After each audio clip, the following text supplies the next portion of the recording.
Hello everyone. आज हम start करने जा रहे हैं अपना chapter number 4 force and pressure.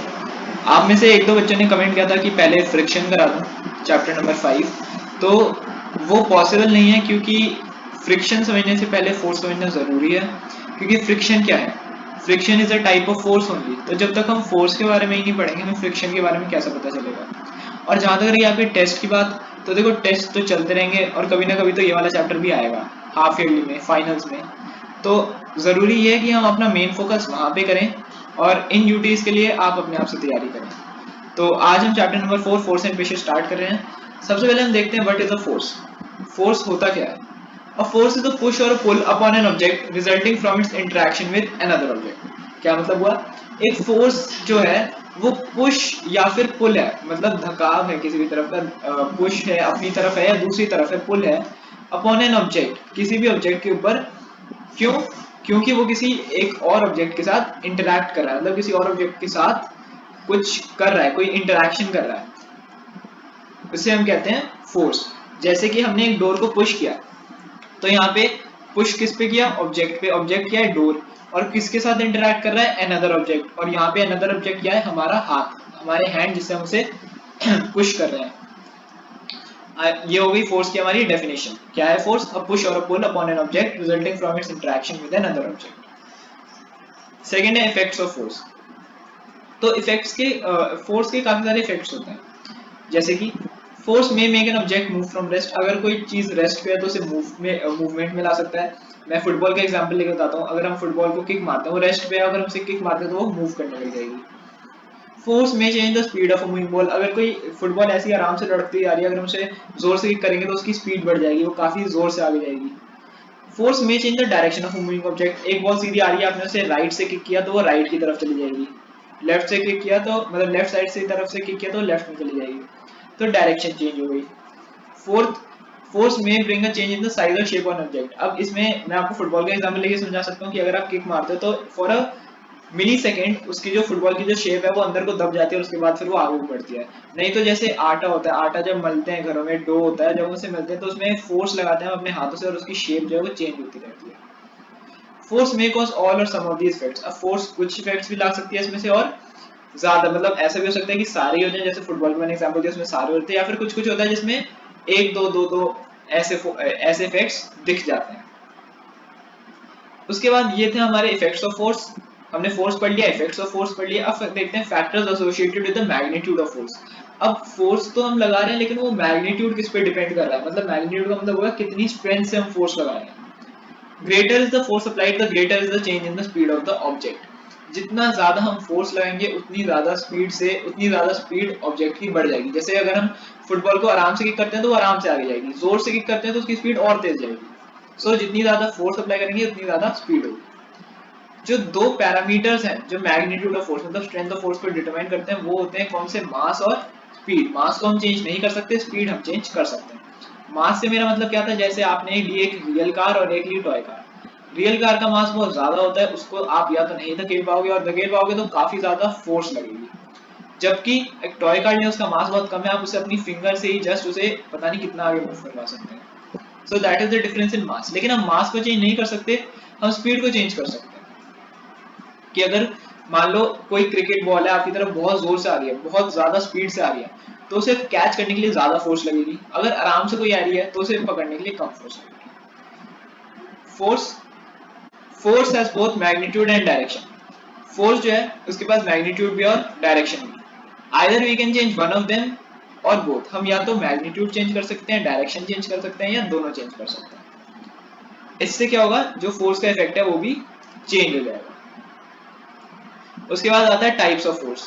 Types of force, ये फर्स्ट, मतलब दो टाइप्स में हम इसे डिवाइड कर सकते हैं। एक टाइप्स ऑफ फोर्स हो गया अनबैलेंस्ड और बैलेंस्ड फोर्स, और सेकंड टाइप्स ऑफ फोर्स में आ गया हमारा contact and non contact force. तो सबसे पहले अनबैलेंस्ड फोर्स। अनबैलेंस्ड फोर्सेस में क्या है? A pair of different forces are called unbalanced force. जब दो different pair of forces act करते हैं उसे कहते हैं अनबैलेंस्ड फोर्स।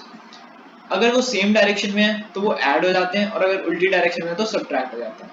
तो अनबैलेंस फोर्स का क्या मतलब हुआ? जो डिफरेंट पेयर है, मतलब वो सेम नहीं है, एक ज्यादा फोर्स है एक कम फोर्स है, तो उसे अनबैलेंस फोर्स कहते हैं। अगर वो एक तरफ से लग रहे हैं तो ऐड हो जाएंगे, उल्टी तरफ से लग रहे हैं तो सब्ट्रैक्ट हो जाएंगे। जैसे फर्स्ट में एक साथ लग रहे हैं तो F1 और F1 के साथ ही जुड़ गया F2, तो ये क्या हो गया F1 प्लस F2 हो गया, दोनों एक साथ जुड़ गए। और अगर अपोजिट डायरेक्शन में तो सब्ट्रैक्ट हो जाएंगे, जैसे F1 इस तरफ को फोर्स लगा रहा है, F2 इस तरफ को फोर्स लगा रहा है, जैसे टग ऑफ वॉर में होता है। तो इसमें क्या हुआ, F1 इधर डायरेक्शन दोनों की अपोजिट है तो यहाँ पे माइनस हो जाएंगे। सिमिलरली अगर कोई इस तरफ धकेल रहा है, कोई इस तरफ धकेल रहा है, तो जिसका फोर्स ज्यादा होगा बॉक्स उसी तरफ मूव करेगा। यहाँ पे हमने F2 को पहले लिया, F1 को बाद में लिया, क्योंकि F2 जो है हमने अज्यूम करा है F1 से ग्रेटर है। सेकंड टाइप के फोर्स होते हैं बैलेंस्ड फोर्स। बैलेंस्ड फोर्स हो गए equal and opposite force with net force zero. मतलब अगर कहीं पे भी नेट फोर्स जीरो लग रही है, मतलब क्या है कि वो बैलेंस्ड फोर्सेस हैं। Those forces are balanced forces. Equal and opposite forces with net force zero are called balanced force. जैसे इस तरफ भी सेम फोर्स लग रहा है, इस तरफ भी सेम फोर्स लग रहा है, बॉक्स जो है वो मूव नहीं करेगा। या फिर इस तरफ और इस तरफ सेम फोर्स लग रहा है तो बॉक्स मूव नहीं करेगा। बैलेंस फोर्स में क्या होता है, balance force do not change the state of rest और मोशन ऑफ एन ऑब्जेक्ट। अब देखो ना, यहाँ पे कोई भी चेंज नहीं आया, यहाँ बैलेंस फोर्स है, यहाँ कोई भी चेंज नहीं आया। They may cause a change in shape and size only. इसमें क्या हुआ, सिर्फ शेप में और साइज में चेंज आया। शेप में और साइज में चेंज आ सकता है, लेकिन जैसे अगर मैं इस तरफ से जोर से लगाऊं, इस तरफ से भी जोर से लगाऊं कोई और बंदा, फोर्स इक्वल है, लेकिन इसकी शेप तो एकदम कंप्रेस हो जाएगी, मतलब ये एकदम दब जाएगा, या फिर अगर खींचे तो फट जाएगा।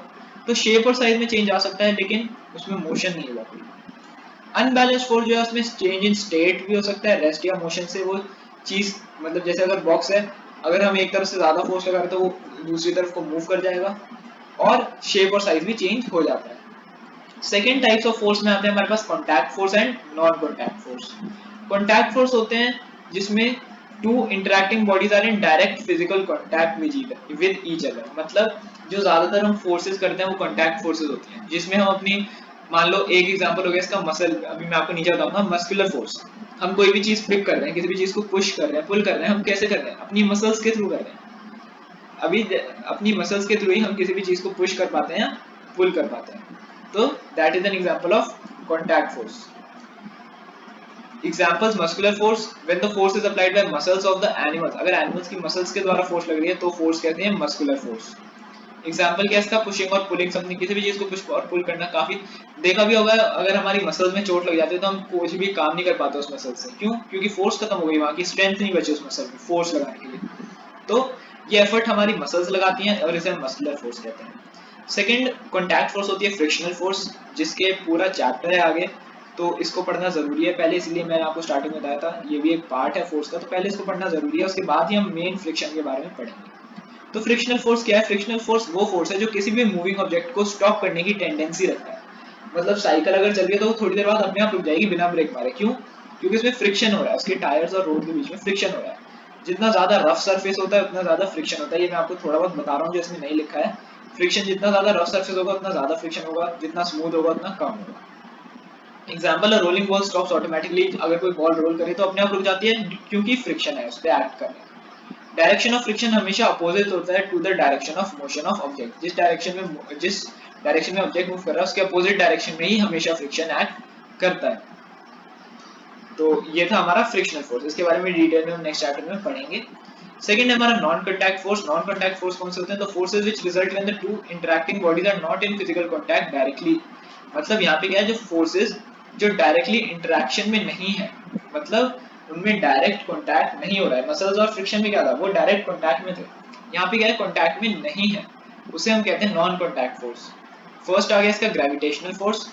ग्रेविटेशनल फोर्स में क्या होता है, द फोर्स विद विच अर्थ, वो फोर्स, ये ध्यान से समझना, वो फोर्स जिससे अर्थ अपनी तरफ सारी चीजों को अट्रैक्ट करता है, या फिर कोई भी बॉडी, सारी बॉडीज में ग्रेविटेशनल फोर्स होती है, हर बॉडी एक दूसरे को अट्रैक्ट करती है, लेकिन हमारा साइज छोटा है इसलिए उसका मैग्नीट्यूड नेग्लिजिबल होता है, मतलब महसूस नहीं होता है कुछ भी। अर्थ का साइज बड़ा है इसलिए उसमें ग्रेविटेशनल फोर्स महसूस होती है और वो अपनी तरफ हर चीज को अट्रैक्ट करता है।